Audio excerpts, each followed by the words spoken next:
Però és veritat que tenim una predisposició natural per parlar i per preguntar. És a dir, jo crec que no ens fa tanta vergonya assumir que no tenim unes competències o que no en sabem prou d'una determinada qüestió i ens és relativament fàcil demanar ajuda o aconseguir algú.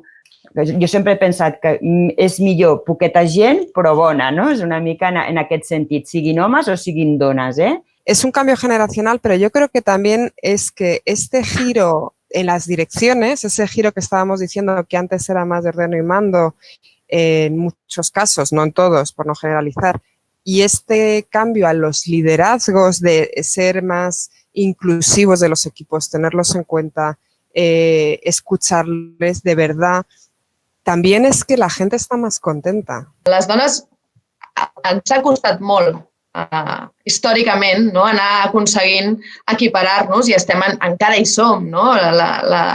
La tensió no s'ha acabat i hi ha molt camí per córrer. I és veritat que al llarg del nostre dia a dia vivim molts micromasclismes. Hem de construir organitzacions felices, on hi hagi felicitat.